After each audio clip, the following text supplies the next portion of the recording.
podcast where pageantry gets personal. Each week we're unwrapping the sparkle, the stories, and the secrets behind the crown. I'm Katie, and I'm here with Chrisanne, and we're going to be touching on a lot of different things. It's going to be a lot of questions that were submitted to us by our viewers and people that have questions about topics they want us to discuss. But before we get into all of that, we do have a little rhinestone rundown on the latest of what's going on with the Miss Universe organization. It's now not Miss USA, it's Miss Universe, of what's happening over there as the competition is going on. But since we did talk about Miss USA and Chrisanne's experience there last week on the pod, we're now shifting over to what's happening. Can you hear her in the background? Yeah, it's okay. It's okay. I'm telling you, every time she runs on that wheel now, she thinks I'm going to come over there and pet her. I've accidentally conditioned her to think that way. So anyway, as the competition is happening in Thailand, and I don't even think it's really happened yet. I think we've just gotten to like the first day and like the sash ceremony, and there's already drama that's going on. So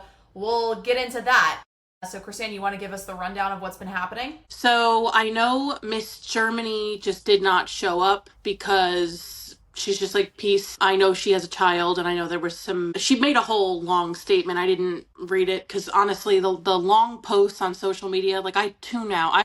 I'm more of like, you got to get to the point, girlfriend. But there was a long statement on social media. So Miss Germany pulled out. There's a whole list, and I believe it's like 4, 8, 9, 10, 11, 12, like 16 contestants dropped as well. And this is all before the thing happened with Miss Mexico, which I don't know. I think it was in the middle of the sashing ceremony, and the Nawat guy who just I don't even know who that is. Like, what is his title?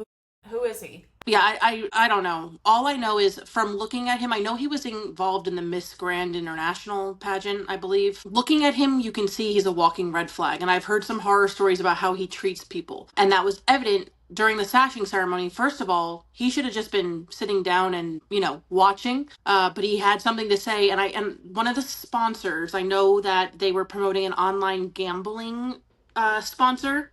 And gambling is illegal in Thailand. So that's a whole other issue. And I know the Miss Mexico director for Miss Universe and this man have some sort of issue. And I think that the Miss Mexico wasn't showing up for like the sponsored, you know how they do like the content throughout the week, videos, photo, whatever, which is helpful for the sponsors for like their advertisement. I know that Miss Mexico did not attend any of that so far. So he called her out publicly instead of talking to her privately, which would have been the professional. If there is ever an issue with a contestant in IUM, they are pulled privately. We would never like call out one person in front of an entire room of people. No. The only time we ever call out is when, like, for example, the one year we had a situation where it was like a group of girls bullying other people. Yes, but we also didn't say them by name. Like, we did not specifically didn't specifically call them out. We addressed the entire group to say, knock it off. And that's the way that it was handled, because we didn't want to single anybody out. I mean, it was very obvious who was guilty because the guilty people started crying because they were so upset by what was happening. You were the one that did it, so stop. But we would never, I was thinking the same thing because I saw the video and I was like, who even is this guy? I was like, sit down. Jeez. And Miss Mexico was standing up for herself. Like, you're being disrespectful. And he like basically called her stupid. Yeah. And there's multiple angles of this video. There's multiple viewpoints of this video. Some of it has like the whole conversation. Some of it has just him screaming at her. Some of it has her just talking back to him. Basically, when Miss Mexico left the room because she felt disrespected, as she was, Miss Mexico left the room, and then Iraq. Somebody got security called on them. I thought he asked. He asked for security. Yeah, he asked for security. That's insane. She left the room. Miss Iraq was the first one to follow after, so good for Miss Iraq. Kudos to Miss Iraq. She's my crown her moment of the day, because that's a true friend right there, following your friend out. And then a bunch of other title holders left. But as they were leaving, you hear the man say, if you leave, that's it, you're done here. So then a lot of them sat back down. Yeah. I mean, what I saw then after the fact too, because I saw a couple different like videos and posts about everything that was going on. I was very confused because it seems like there's so much happening over there, which is insane. But anyway, the current Miss Universe also was like, I'm not standing for this. So it's like, you kind of have to watch your tone, going back to the very first few episodes that we did of Watch Your Tone. queens and kings, because even your current representative, your current Miss Universe, is voicing her opinion on how she felt that was so disrespectful and wrong for him to do in public like that. So that's in itself not a great. I mean, the whole thing isn't a good look, but the fact that your current representative is not trying to defend you in any way and like make it seem like it was just, you know, a bad moment that caught you off guard, like she's fully saying you were in the wrong. That's pretty bad. That's pretty bad for her to say publicly to a group of people with a camera, because she was talking, it looked like it was in like the lobby of wherever they were, whatever hotel they're at. And she was like, it was super unprofessional. I don't know exactly what she said word for word, but basically it was super unprofessional. Not condoning the behavior. Yeah, she doesn't condone and agree with that behavior, and she like kind of like walked off, and she's like, I'm not standing for that. So then another representative from the Miss Universe organization went on record and said, like, we're going to remove him as much as possible so he's not around the girl. He shouldn't be. This is exactly what I was talking about. Like, we mentioned this on the last episode. His behavior, it's like a power trip thing. He needs to be in control. And they refer to him as Papa Nuat. That is creepy. I don't care if that's cultural. Listening to that in English, like, no, I don't like it. I don't like it. And I don't like the way he spoke. And this isn't just like what he showed them is who he is. This is not just a random, this is who he is. Yeah. I mean, it's interesting too, because obviously this is not something that you usually get the footage of, as far as like, at least from what I'm aware of. So it's like funny that is a true representation of how he is, because it was behind closed doors where there isn't normally cameras, that nobody would typically see him.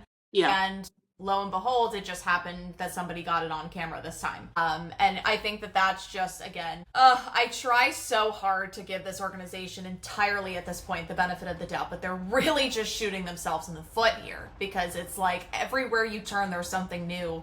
And at this point, it's just exhausting. I know everybody is getting so tired of this, like, drama of just everywhere you look related to the Miss Universe and Miss USA organization. It's like something new that's negative. And it's like, it's not even good press anymore, even though it's like bad, like negative.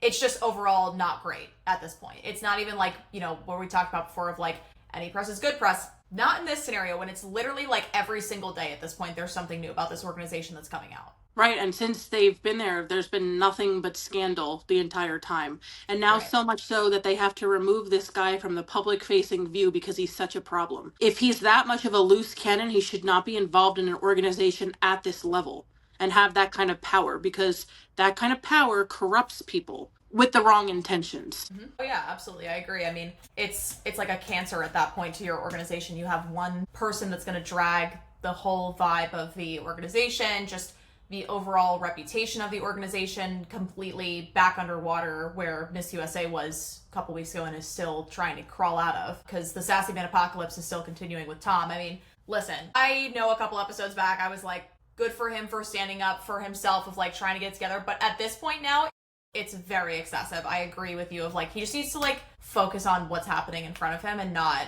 commenting to people on Facebook anymore. Because he's still doing it, even with the Miss Universe situation. Right, like focus on what's in front of you, buddy. You have a lot of other things to worry about, so I would recommend staying off of social media and like maybe focusing on what your job is, of making sure that your representative feels supported, and also maybe standing up for the other girls as a director for this parent organization. Stand up for them and say, hey, that's not okay. Like, what can we do to fix this? Like, how can we turn this around and make this a positive experience for everybody? Like, you should be wanting to do the right thing, of trying, like, as a way to not only do what's right, but also build up your reputation of, like, trying to do good with this organization, because that's what your whole campaign at this point has been about, is to trying to do a 180 of transparency and positivity, and you're not helping in any capacity at this point. They were asking if Miss USA was one of the women who walked out. Now, that was an impossible situation, because if you didn't, like, hurry up and leave with her, you were pretty much, like, that I consider, like, what is it when you, like, threaten someone with something? Is that, it's not blackmail, because it's not like they had something. It's retaliation. Yeah, that is what those other delegates were faced with. So anyone putting pressure on the other delegates for not leaving the room, imagine getting all the way to Miss Universe, which is the dream for every single one of those women that that are there competing during this nightmare event, and you're told that if you leave this room, you're done. You're not even gonna, like, I can't even imagine being put in that situation. But I will tell you, like, him responding back to that woman the way he did, it was like, he explained it, but it's like every single negative comment does not need a response. You know what the best thing is? If they're talking badly about someone on our accounts, we delete the whole comment. Yep. And if it continues, if it's like we will write down the person's name, and if it continues, they get blocked. Yeah, it's as simple as and that. that's fair because you're protecting the girls. But like the energy that it's giving to clap back to every sassy comment is giving Nawat energy. Yeah, it is. The first couple times, as far as like how he did it starting out, when people were like pressuring him to just give me a chance. Together. Just give me a chance. Right. I get that, and I was all for him standing up for himself and doing it, because he was doing it in a different way than he's doing now. He wasn't as sassy man vibes in his comments responding initially. He was very much like, hey, I'm trying to do my best here. Would you give me a chance? Like, he was doing it in a more polite, professional way, in my opinion, and now it's just gotten like, okay, this is rude at this point. It doesn't, not everything needs a comment, not everything needs a response. Sometimes silence is the best answer. Right, and you know what, from the, like, because it's like him personally responding to everything too, so like, I'm really glad he's not doing it from the USA accounts, because that would just look horrendous. And I'm glad that he's doing it from his, I mean, it just, but at the same time, like, where is this PR team that's supposed to be transforming this image? I would be like, listen, sir, that's not helping us at this moment. Let's take some time and reflect. They're on unemployment, it seems like, because they're not working. That's for sure. They're collecting unemployment, because there's no way that somebody is letting him go rogue like that on his, I mean, I know it's his personal account, but like, you're kind of the face of the organization. You're kind of who everybody's looking at this point with everything that's been going on. I'm also interested, why is he not in Thailand? He's gonna say it was too last minute for him. I don't know.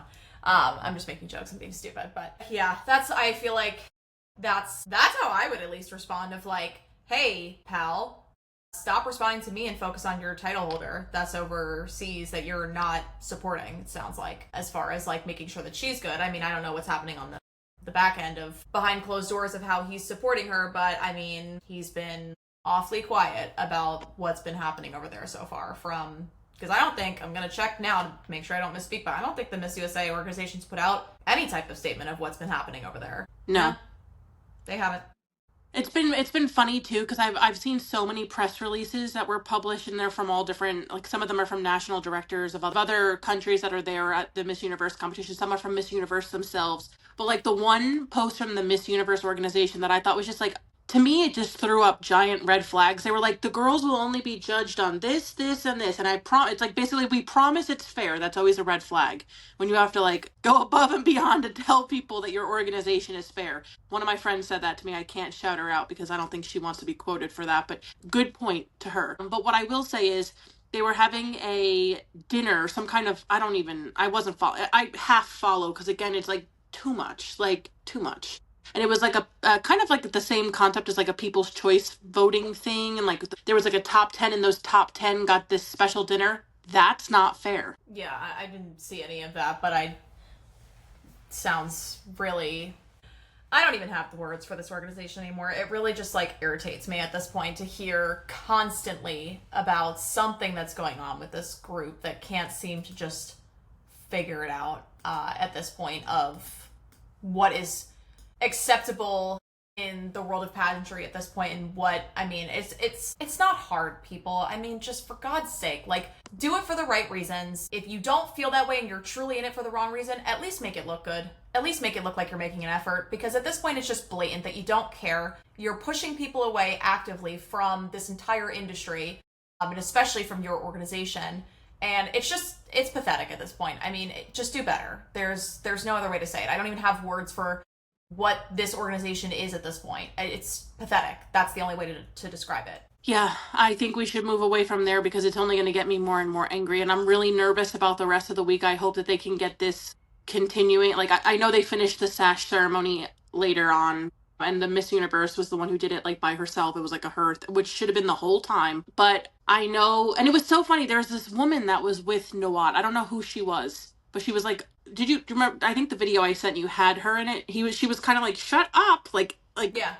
Yeah. I know her. She's probably like, well, like the damage control. That poor woman probably definitely needs to take her anti-anxiety medicine dealing with that man. But anyway, if I continue talking about it, I'm just gonna get mad because I feel bad for and I especially feel bad for Miss Mexico. And shout out to I give Miss Iraq, like, going after her girl. Good job. That made me happy to see, like, she had people support her. Yeah, agree. Well, on that note, because I agree, I don't want to waste my breath on this organization's continuous debacle and just tomfoolery that's going on over there. So anyway, we had quite a lot of people that responded to your status, and I'm pulling up the post here so we can get some of these questions. Some topics that people wanted us to touch on, and kind of more of just like a Q&A. So, which is super exciting. Let me find it. Where did it go? I just had it. There we go. All right, so we can start just from the top, because some of these we've already talked about, and I'll touch on those as we go, but I'm just going to go down the list. So first one is facial beauty scores. How do we feel about that? We'll start there. Well, we don't have one because it's not important for us, but there are pageants that do. There are specific pageants. I think it's just more, you got to know what it is you're getting into before you get into it. So look at past winners. Look at, is there a specific type that they go for? Do you think there's a facial beauty score based on what? I mean, pageants have that stereotype, but a lot of them, they really don't care about what it is you look like. There's a lot of other criteria that go into what goes into selecting a winner. I personally don't like the facial beauty scores. I used to do glitz pageants, and that was like literally, there were side awards, and you literally got scored for your facial beauty in some pageants just on what you look like. So I don't like it. Yeah. I think it's just a matter of what you're looking to get out of pageants. If you're looking for personal development and you're looking for people to, because there are some people who just want to be, in that position where it's like about their poise and how they look on stage and how they present themselves. And if that's your jam, that's totally fine. There's plenty of pageants out there for you. So I think it really just depends on what you're looking to get out of pageantry in general, of if you're looking for kind of not the validation by just your looks, because that's not the right term for it. But if you're looking for more of, if you know your strength is your poise and your presentation of yourself, and that's what you want to, find a system that matches that you can really succeed in, that's your provocative. If you're looking for something that focuses more on public speaking and platforms and who you are on the inside, that's also cool. There's plenty of systems out there for that, us being one of them. So I think it really just depends on what you're looking for with pageantry in general. Also, too, what I love about the world in general is that beauty standards, depending on where you're from, your ethnicity, all different. Their people's perspective of beauty is different regardless of, I mean, even from the trend, it's like, I want to be a New York 10, I'm going to be an LA 10, I'm going to be a Texas 10. Like, the perspective around the country is so different. So facial beauty doesn't really make sense because it's such a subjective thing, in my personal opinion. That's why we don't have the facial beauty score. No, I agree.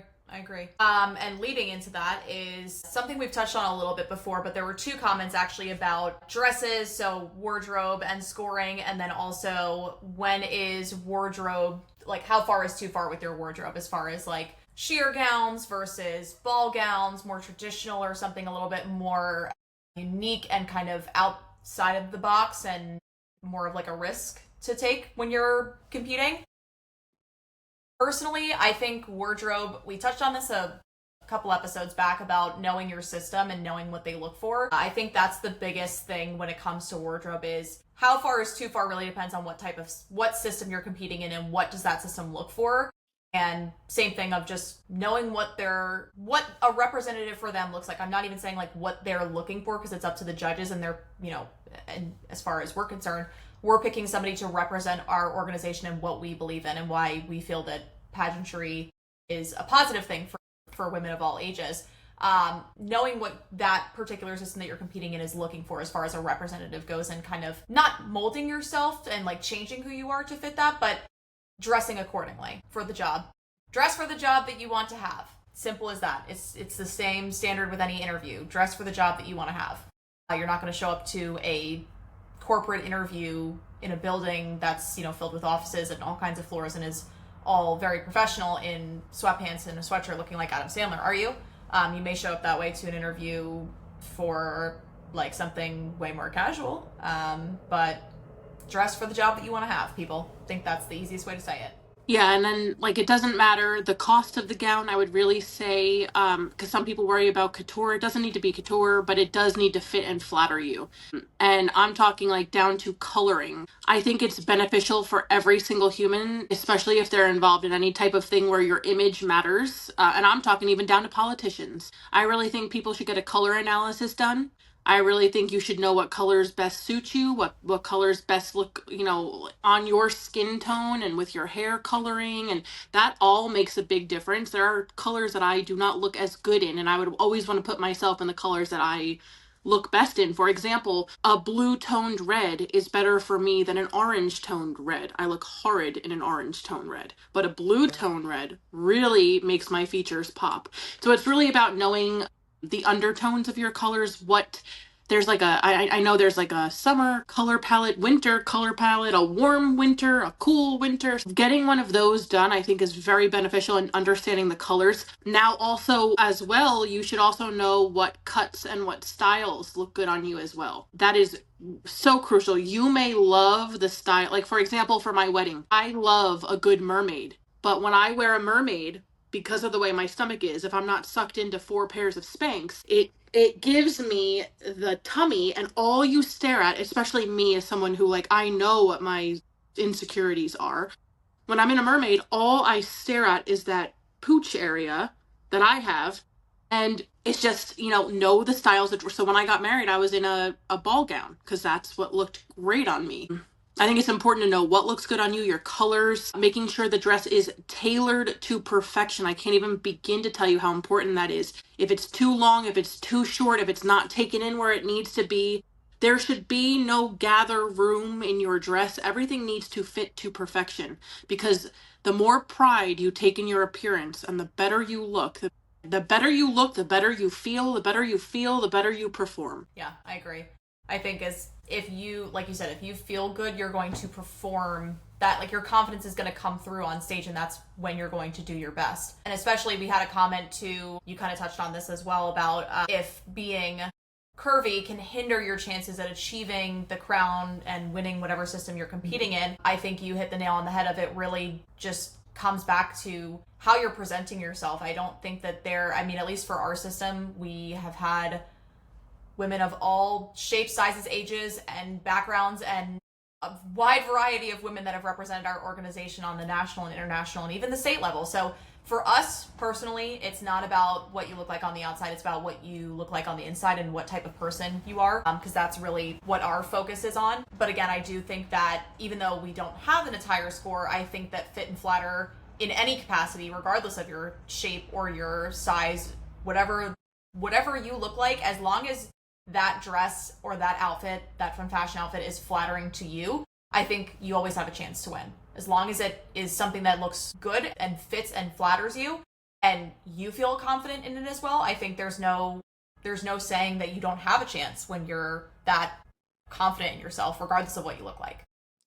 So in my opinion, being curvy can absolutely hinder your chances. And there's many reasons as to why. But the number one being, like you said in the previous answer, to know your system. There are systems that are known to not crown curvy girls. So it is important to take a look back at the system's history. For example, would I compete at Miss USA as a size 16 now? No, I wouldn't. I wouldn't set myself up for failure in that situation. The other thing too with being curvy, a lot of times if you are confident in who you are and the total package that you are presenting, I don't think being curvy can hinder you in the systems that you're right for, right? However, if your mindset, or if you have an insecurity, for example, if I competed myself in a mermaid gown and I told you what my insecurity is, it's my stomach. And I think everyone tells me I look great in this dress, but in my mind, I know that my gut, and it's a mental thing. It's completely mental. But this goes back to the mindset. If you are not 100% confident in the total package that you are presenting, being curvy will hurt you. You have to be totally comfortable and love the person you are, love the package that you're putting out. Because if you don't, I don't care if you're a size 32 or a size 0. I see people do this to themselves all the time. It's more about your mindset and knowing your system. Right? Like, for example, I'm not going to Miss USA as a size 16. I'm just not. There are plenty of other systems that will accept me, plenty of other systems that have crowned curvy title holders. but also take a look at those curvy title holders. Some notable ones like Emma Loney, like she was one of our judges, right? She's so confident in who she is. She could walk out in a paper bag and I would be like, whoa, like, and even our National United Miss, Brittany Goodman, and then our first ever Ms., Medina Minozi.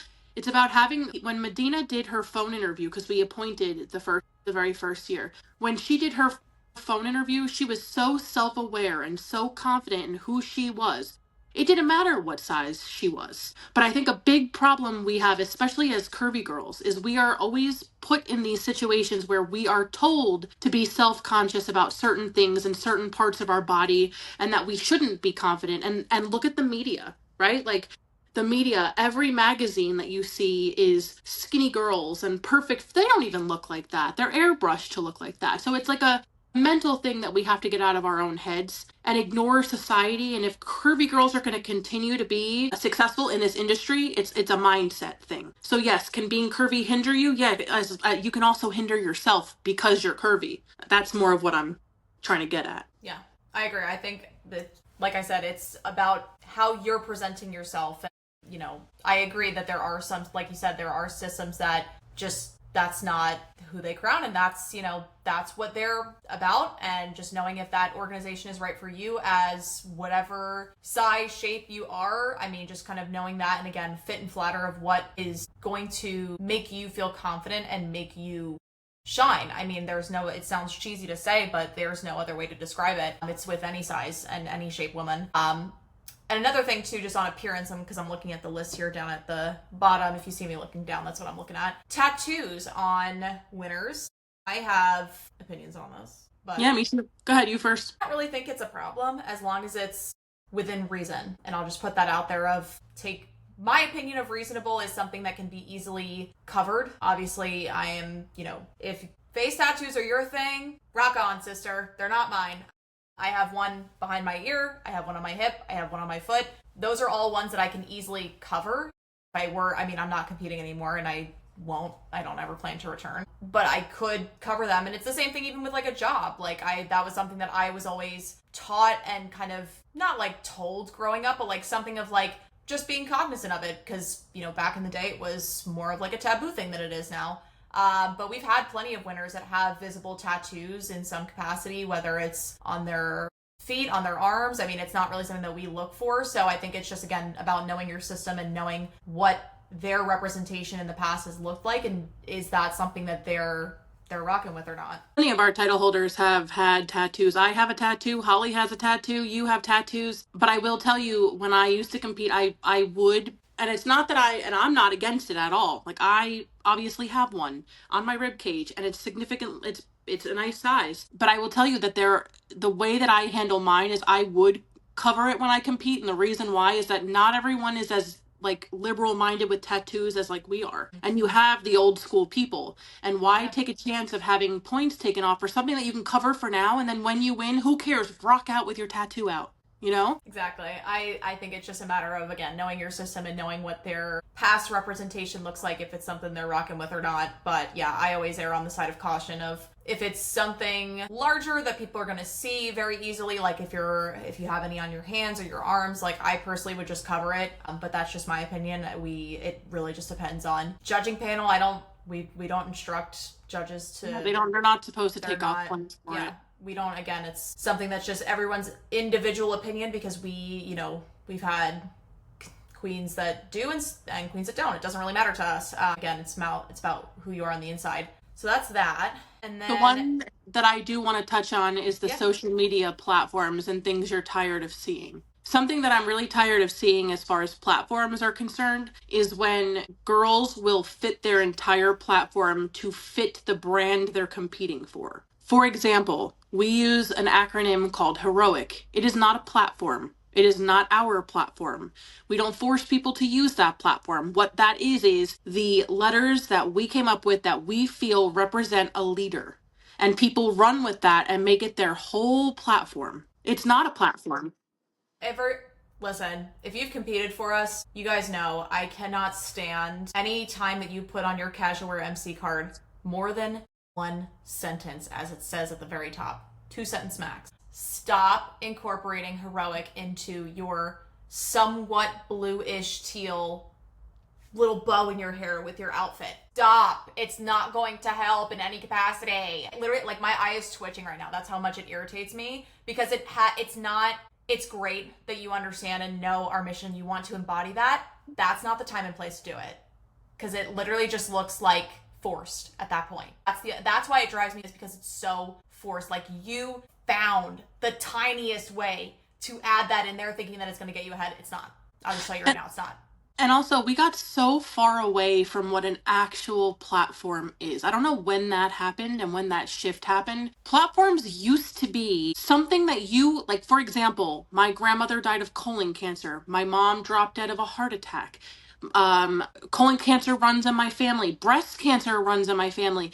These are things that have genuinely, like, even if I want to talk about loss, 3 deaths in 1 year, like, these are things that I can connect with, that deep in my soul, I want to help other people with, because I've been through it. And if my experience can help them, that's all I want. When did platforms move so far away from that? And now, like, back in the day, there was another organization where everyone had to work under this one pageant platform, and there's another system that still does it.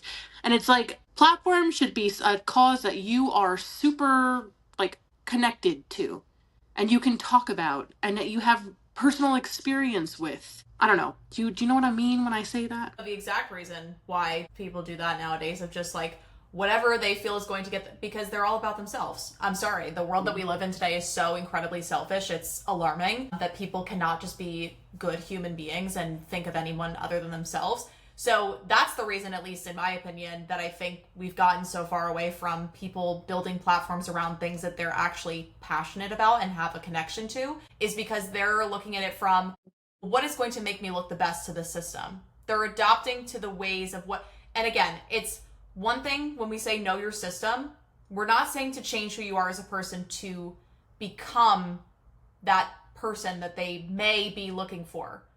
Do you think it's coaches that are forcing people into that? Because, I mean, moms are guilty of it too. I really don't think so. I really think it's just people trying to think, they're chameleoning themselves to what they think is going to, it's honestly like politicians. They are telling you what you want to hear, what they think you are going to be like, yeah, I like that. Yeah, I agree with you. That's what people are doing nowadays. And I feel like that is the reason that everyone is just kind of going with whatever the system likes. Sure, we'll hop on that bandwagon.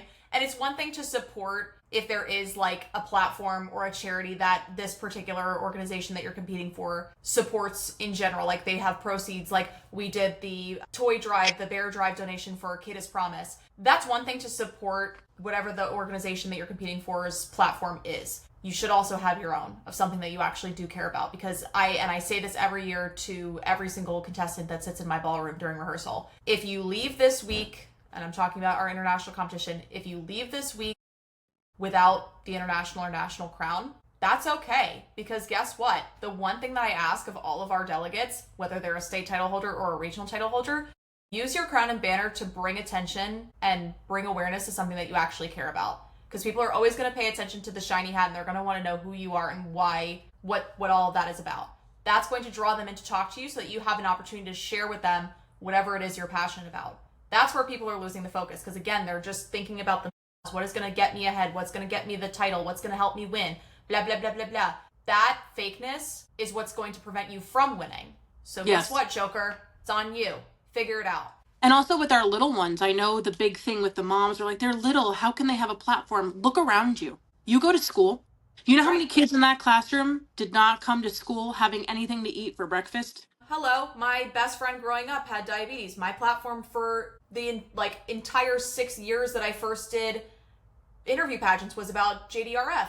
That was my platform. You go to dance and you realize that, you know how many little girls could not afford to do that hobby because of how expensive it is? Okay, like, let's create a charity where we can, like, donate, even if it's gently worn shoes and leotards. And there's so many things you can do that relate more to you that you can talk about. Let's say you have, unfortunately, you are someone who had to go to the hospital as a child for whatever reason that may be. And you see, there are kids fighting cancer every single day. What can I do to brighten there are so many ways where if you just, like, pick your head up and look around. That's why when someone's like, they're a little one, what are they going to actually, like, what kind of platform could they have? Look around you and look at, like, and put things into perspectives that are not your own, and it'll be easy to find something that you're passionate about. That's what I'm saying. The selfishness has got to go, people. That's what's hindering you from everything that we're talking about. If you just stop thinking about me, I, you'll figure it out really fast. And guess what?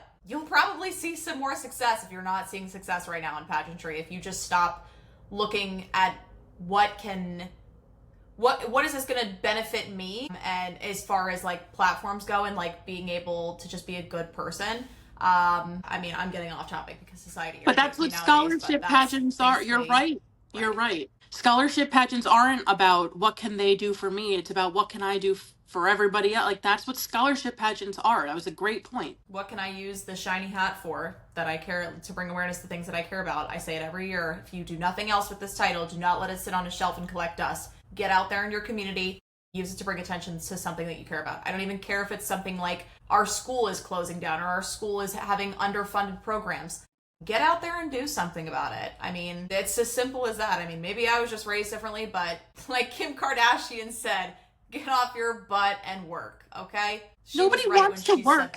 Nobody wants to work anymore. Get off your butt and work, okay? Director realities, I think we should do a whole nother episode on, because there is a lot that we can talk about. We've talked about that quite a few times as far as like just different topics, but if we want to do a whole... Yeah, I think that would be fun to really, like, it's a 365-day job. Holly and I talk to each other every single day. Behind the scenes, we have to put out fires or plan things or organize things or emailing. There's a lot that goes on every single day. Like, the one thing that we can give an example of right now, the island of Jamaica was hit horrendously with a devastating hurricane that kind of sat over the island and really did major damage. And while we were really looking forward to taking the girls to Jamaica, it's not about us. It's about that country repairing itself and getting itself. There are people who, I don't even know what the death toll was over there, because I haven't even seen those statistics yet. But I guarantee there was some. And we're going to take ourselves out of the perspective because we're not important in that situation. It's about that country getting itself back on its feet. So we had to shift our focus, and that's what we've been doing the last few days, is like trying to shift and get a whole group of people to a different tropical destination. Like, oh, woe is us when there's people suffering. Again, It's part of the work the directors do. Yeah. And again, what we're talking about as far as like being in touch with reality of there's other things. Kim, there's people dying. Like, I swear, y'all just forget that. And speaking of just fakeness, because somebody commented fake friendliness at pageants, we've talked about this in like the very first couple episodes, but I mean, it's very easy to spot who is fake and who is just putting on a good show, or trying to at least. Go rewatch that episode about your friends. Yeah. Your support squad. Yeah, your support squad. I think there was another episode too that we talked about of just first impressions and like when people can tell right away, or if you're emailing people aggressively from the very first interaction, not even face to face, but just over email. So one of the first couple episodes that we posted, there were quite a few, so that talks about all of that. But yeah, don't be fake. I mean, it's very easy to just be a normal person. Let's see. When judging panels go rogue in judging, that does happen. The way that we try and prevent it is like we do the hour-long instruction before every single event, and like really nail home what it is that we tell the people we're looking for, what's in their handbook. Our judges get handbooks before they have a judges meeting, and then we physically instruct them. But judges go rogue all the time. Mm-hmm. It's happened before. I mean, and not just in our system. I mean, we've had times where judges have come up to us and said things after the fact and like, I picked you, and it's like, cool, well, I didn't win, so I don't know what else happened with everybody else, but all right, thank you. Cool, I didn't win. Confidence. Cheers to you. Yeah, thanks, pal, for telling me that. Made me feel no better than I do right now. But yeah, I mean, it does happen, and it's just a matter of when it does happen, even though we instruct them very clearly of what we're looking for as far as representatives and who we want to represent what we stand for, you just aren't invited back. I mean, it's very easy to just fix that. You're just not added to the list of people that we'd ever have again. And anybody that you recommend is probably someone that we also won't have, because if we can't trust you, birds of a feather flock together. I'm going to just go out on a limb and say that we cannot trust your friend either to follow directions. It's very... Birds of a feather flock together. Y'all stay flocking over there. Don't want that if you can't listen. and follow Yeah. simple instructions. Regardless of your opinion, it's what we're looking for as far as our organization. You obviously have your opinion of who you feel fits that mold, but when you just completely disregard it, that's just super disrespectful, and that's something that we would not, those are types of people that we don't want to have back in our organization in any capacity. When systems overpromise and underdeliver, well, you're going to have to bleep this, because the number one that I'm seeing right now, and people are having this wool pulled over their eyes, is and I'm sick of it. I really am sick of it. People, do your research. Look at the website. Do you see the prize package continuously shrinking? Do you see the promises being revoked? Do you see people showing up to things when they're supposed to be showing up to things and doing things for the girls? Do you Ask see just people, like true descriptions of what's actually being given away, and not just like vague statements on their website or in their videos or in whatever they're posting about their prize package? Like, are they just saying like 2 vacations? Like, okay, the vacation in question could be to the Motel 8 down the road. You don't know. right? Like, there was one that, I'm not going to say what they offer because you'll be able to pick it up real quick. But they promised them, the girls, this specific thing, and then at the farewell, guess what thing they didn't get? That specific thing. That specific thing. I think the title holders need to be a little bit more vocal. For example, when you reach out to them, tell people, like, you're setting them up for the same failure, and the system is getting money that they don't deserve because they don't care about you. Why should you send people to them and keep them going? Systems like that are what is wrong with this industry. And if systems like that are going to continue to thrive, right? Like, and I'm not saying thrive, they don't get numbers like they once did. But if they're going to continue, and you have people who are decent people in this industry, and they're competing, and they don't even know what it's like to be a title holder, and you get like the short end of the stick. When those people experience it, you're going to turn them off, and guess what? You're making the industry shrink, and I'm over it, and that system needs to just... Kibosh. Yeah, bye. Don't... Bye. You're in it for the rhyme. I am all for systems existing.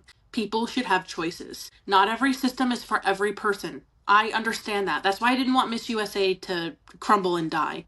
I think there should be options for people. However, when you are doing things for the wrong reason, like the one I have you bleep, for example, I can't stand behind you. And it infuriates me to no end when you have people like us and so many other systems doing this for the right reason. And the right reason will always be about the girl. Every girl who steps onto our stage, whether it's at the state level or at the international or national level, it's about them. And any system whose mentality is not the same and who is in it for money or to continue a pipe dream and they're screwing over people, that's not okay. I agree 100%.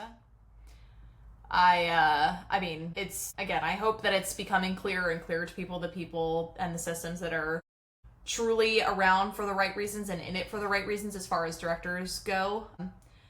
Because somebody else brought this up too in the comments of when the guidelines say contestants aren't judged on certain things, but then the feedback centers on those exact areas. I mean, I feel like that in itself too is a way to kind of understand who is in this for the right reason. Because if it's not clear of who you're looking for and you're creating that confusion, I think that's something that people should also consider as to be a major red flag of, like, if you're instructing your judges or just letting them go rogue, kind of going back to that topic, that to me just kind of doesn't really show that you're looking for... I mean, it does, to me, what it comes down to is it shows me that you're not really in this for the right reason, because you're not looking for a specific type of individual, like a particular individual who is going to be a solid representation of what it means to be a good person and be a role model. I mean, that's... If you're telling people that you're not going to judge... And again, there are certain times where, for example, like, we don't have an attire score, but we do tell the judges the presentation has to fit and flatter as far as, like, your wardrobe. That ties into your overall presentation, right?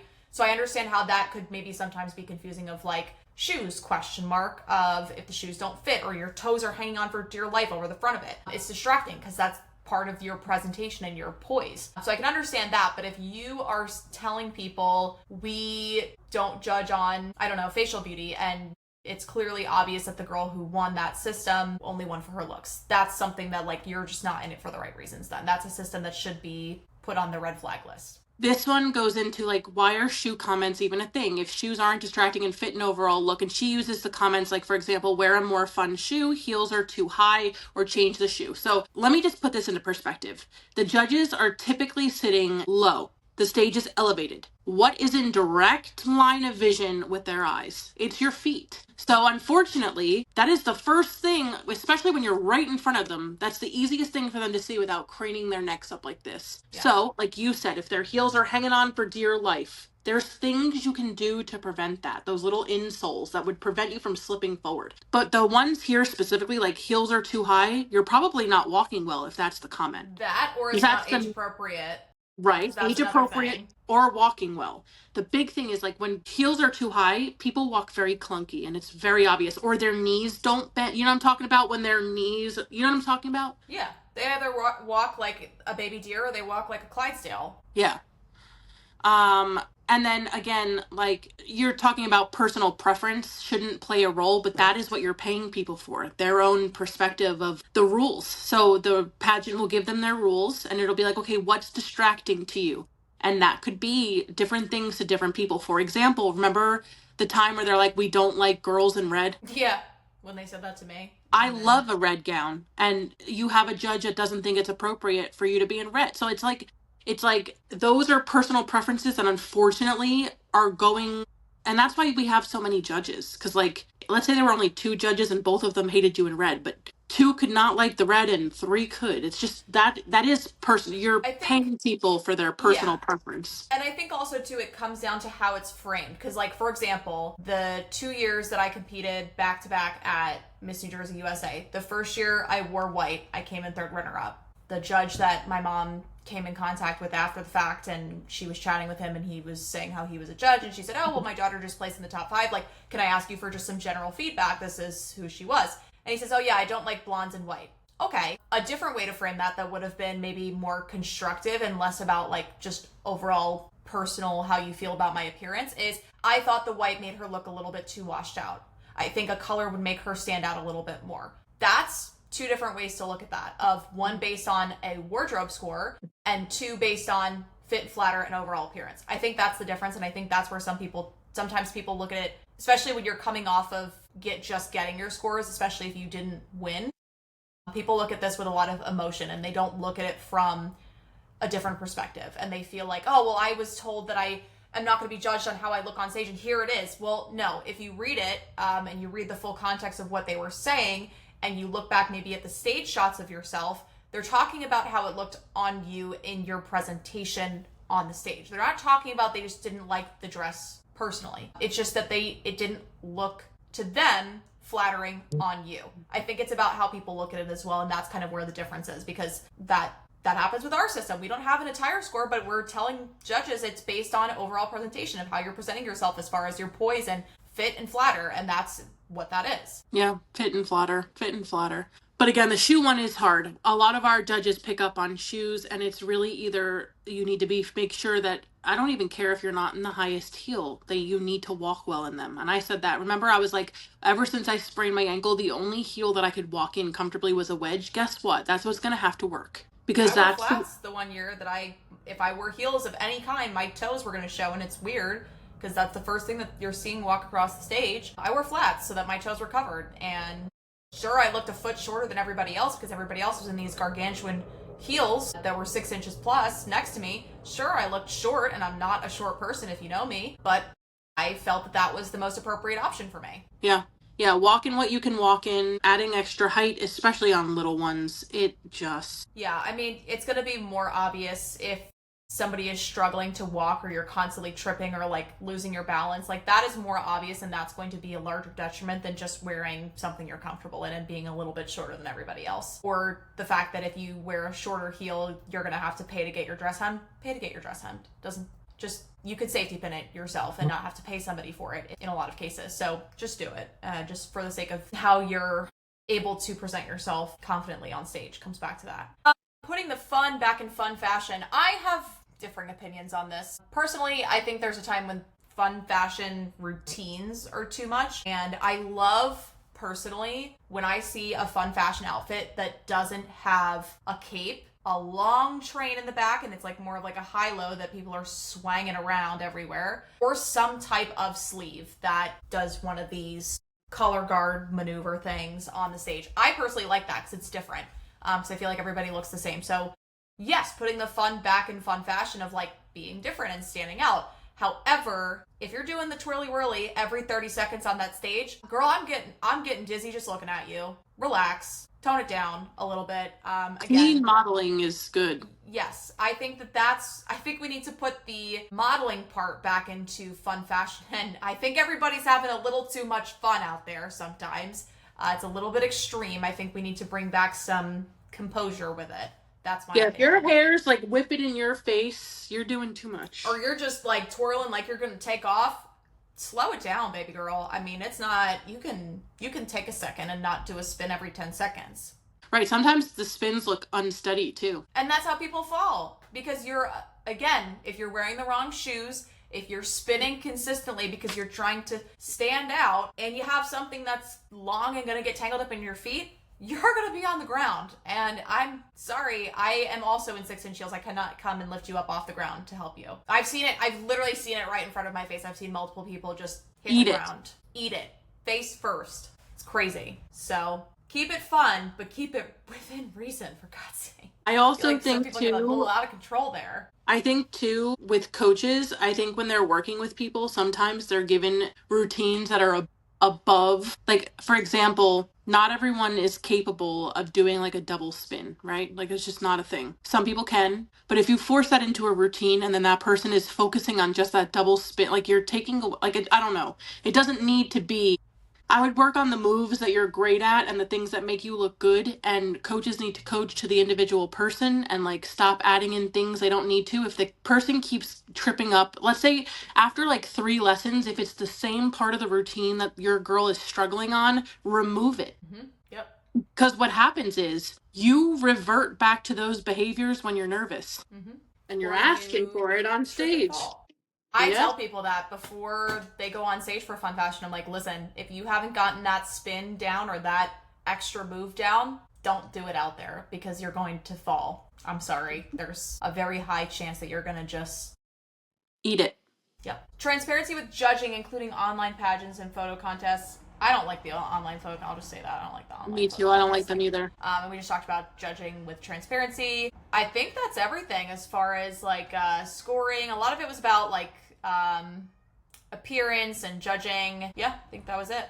Sweet. Those were some really great questions. I really liked the curvy one because, again, I really liked that one. Your cat is enjoying the show. Dude, she's a menace to society. I'm telling you, it's because every time she runs on the wheel, she thinks I'm going to come and pet her, and that's why she's yelling for me, because she wants me to come and pet her. I was literally late for my morning meeting this morning because she was making me do that. She was making me stand there and watch her run on the wheel like a child. She goes again. But yeah, if you have any other topics that you want us to discuss or touch on, feel free to DM us on Instagram or message us on Facebook, like one of us personally if you're friends with us. Or you can send an email to crownspiracies@gmail.com. We'd love to hear from you and love to see what everyone wants us to talk about. And if you have any opinions on what's going on with the Miss USA and Miss Universe organization, do share. Because I would love to hear everyone else's thoughts and opinions, which I'm seeing all over social media, so I'm pretty sure I know the answer to that. But if you have a different opinion, if you feel for some reason that this is all going well, I would love to know. Because I surely don't agree. So anyway, and maybe we can get some directors on our podcast. I know Annie wants to come on, and I know I have a few other director friends that might as well. That might be really good to discuss the director responsibilities. Let's get another person on here that can share their thoughts and opinions being in that position. But yeah, if you have anything that you want to, if you have a story, a question, or crown fashion, send it in to us. We love to hear it. And we talked about the crown her moment, which goes out to the lovely Miss Iraq who walked out with Miss Mexico and or Miss Germany, whoever it was.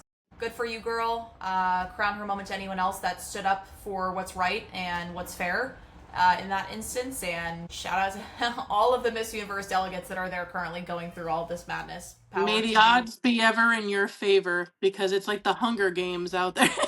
Yeah. Yep. Good luck to you, sister. We're rooting for you. But this has been another episode of Crownspiracies, where every crown has a story. Thanks for tuning in, and don't forget to follow, subscribe, and share with your Sparkle Squad. And if you have a story, question, or crown fashion, send it in. But for now, we'll see you next week under the lights. Keep your head high and your crown higher. Bye.